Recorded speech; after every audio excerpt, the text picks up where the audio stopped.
TYM takes out all the mystery in installing your third function valve on your TYM T25. We're going to take you step by step and process it. Takes no more than an hour. Some of the first T25s had the old style valve, so make sure you know which one you have. Talk to your dealer. The kit comes with a valve body in a box, 2 long steel lines, 2 short steel lines, and this hardware bag.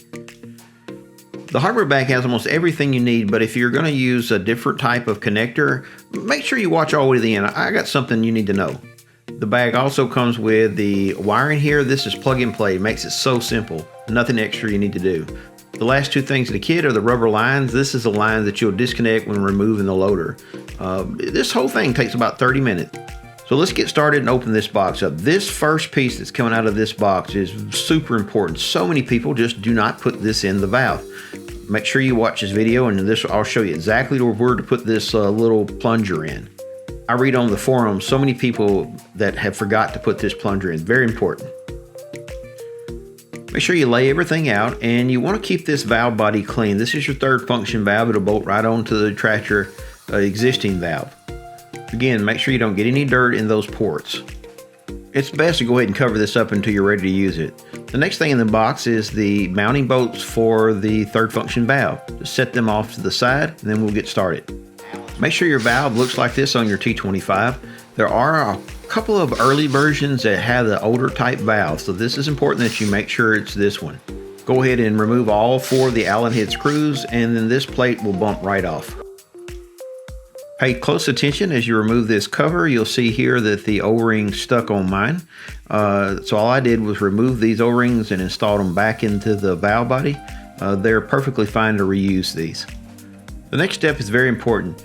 You're going to take a little bit of oil and put on this plunger. This is a plunger I told you that people leave out. They leave this out all the time, and it makes it a diverter valve and not a third function valve. If you do not put this in, it will not work. You're going to put your thumb on it, and you got to push some pressure on it to seize it in, because those O-rings are fresh. Make sure you clean as you go. Just wipe everything down with a good clean rag. Next, we're going to install the actual third function valve. Again, wiping off all the surfaces to make sure they're clean. Put the third function valve up to the actual valve body that's on the tractor. You'll put all 4 bolts in and hand tighten them. Just hand start them, and then we'll tighten them up with the impact driver.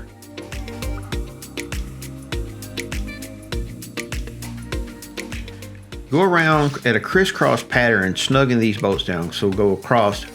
I didn't feel like I got the first one done, so I come back and hit it again just to snug it. And then I went back to the third one and snugged it. 4th one, snugged it. Now you want to torque these down between 35 and 40 foot-pounds. I'm pretty comfortable with my impact gun here, so I know that I got it about right. You'll find this bracket and the 2 bolts in that hardware kit. You'll notice on the bottom there's 2 bolts that are welded on. Those will be facing down, and you can see here I'm pointing at where the compression fittings go in, so this can only go one way. Install the 2 bolts that are supplied in the kit through the hose and into the nuts that are welded on the bottom of this bracket. Pretty simple, and it only can go one way. The metal lines will go from the bottom and the rubber lines will go from the top. Torque these bolts down to 35 to 40 foot-pounds and you'll be fine.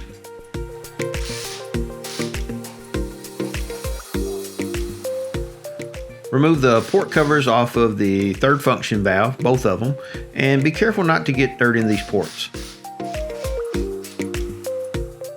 Next, you're going to install the 2 short metal lines. One line is a little bit longer than the other one, and the longer one goes towards the front side of the tractor. These are compression fittings, so right now we're just going to tighten the bolts up, or the nuts up just slightly, and that gives you some room to flex the hoses around.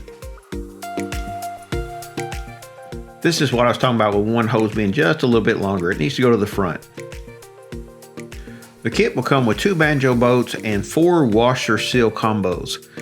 You'll put 1 washer seal on each banjo bolt on the front side, and then you'll put another one on the back side. Let me show you what I'm talking about. I pulled this line back off to show you again. I don't mean to insult anybody's intelligence, but these washers have got to be in the right place. It's super important that you hand start these threads by hand and not put like an impact gun on here and run them up. A lot of times you can do that in cross thread. Next, you're going to go ahead and use a wrench to tighten these up. What I did here is I snugged each side up, and then this back one I went ahead and now I'm going to tighten it. And you'll see it kind of lunge forward a little bit, and then I backed it away. Then I'm supporting it with my other hand to make sure that I don't break those metal lines. Go ahead and tighten up the other one, and again support that line with your hand to make sure that you don't bend it and then break that line. So this is what it looks like up to that bracket we just put in. Next thing you're going to do is go ahead and tighten these lines up with your wrench. This is compression fitting, so you're going to put some pressure on it. You can put some serious torque on these, but you can crush a compression fitting beyond use, so don't go crazy here.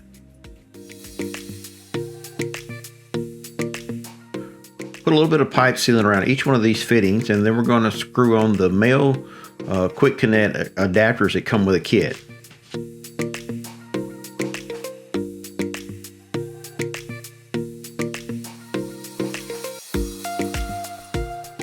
These fittings are pipe thread, so they will need to be tightened pretty tight.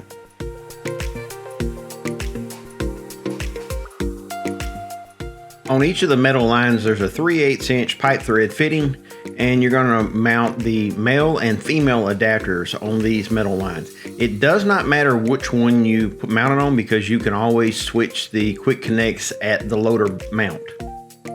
Route the lines with a longer line towards the center. Remove only the top bolt from the metal clamp holding the metal lines down. Use the provided longer bolt and the clamp to clamp the two new metal lines down. At this point, only use your fingers to tighten them. Next, you remove the rear bolt on the cross member support. Use the second provided clamp and longer bolt to install the clamp onto the cross support. This is when we're going to start tightening things down.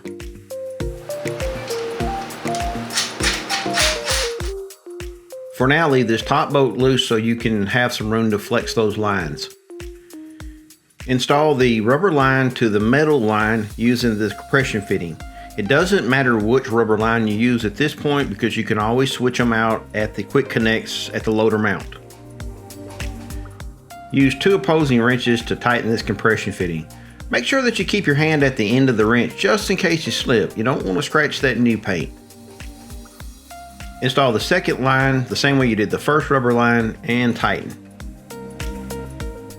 Tighten the top mount down, being careful not to tighten it so tight that you crush the steel lines.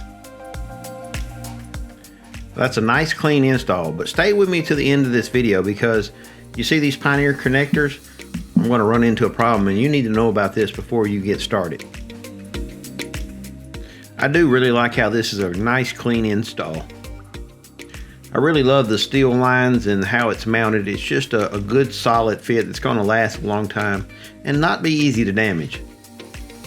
Let's go ahead and install the wiring now. The wiring installation is pretty simple because everything's already pre-set up or pre-wired. All we have to do is plug in. It's all plug and play. The trick to this is to route the wires where they won't rub, and also do a lot of zip tying. I'm sure it's pretty obvious, but these 3 wires are up under the right fender, and they come out of the bottom of the loader control handle. Installing the wiring harness is pretty anticlimactic. All I'm doing here is removing the 2 little booties that came for shipping, and then these type automotive type connectors, they just plug in. I'm routing them around behind the metal hoses. You may have to, plug them and unplug them every now and then to, make sure you get it routed correctly, but it was pretty, like I said, anticlimactic. Now, if you want your buttons on your loader to do different functions, say you want the left to open and the right to close it, you can move these wires around and change which buttons do what. Again, I want you to be very liberal with the zip ties here. Make sure you got a good quality zip tie, and this will keep like branches and stuff from ever being able to get a hold of your wiring harness and pull. Just make sure you tuck everything up under the valve. The next thing I want you to do is take the 2 bolts out that hold the seat down and rotate the seat up out of your way. On the left side of the tractor, as you would be sitting on it, under the seat there's the wiring harness is tucked in for the 3rd function valve. This is long enough to go to the other side of the tractor and power your 3rd function. Depending on the year of your tractor may already have the wiring routed to the side of the loader, or in my case it's tucked away here on the left side. Just route it over to the right side and make sure you zip tie it really well. Route the wiring harness to the third function valve and plug them together. It's just that simple. Now zip tie. Make sure you top off your hydraulic fluid after you use the third function for the first time. You got to get all the air out. I know it kept you waiting, but this is the problem that I had talked about at the beginning of the video. The kit that I have came with a smaller Pioneer connector, and most people use this medium-sized Pioneer connector. I had a male and female Pioneer connector on hand that had 1/2-inch pipe thread.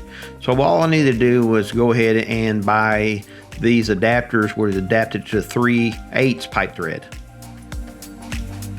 Do yourself a favor and make sure you have the right size quick connects before you put them on. I was able to install the whole entire third function kit in the time that it took to remove these quick connects and then install the new ones. Hey, I really appreciate you watching our channel, and if you got any questions about this video, please leave a comment.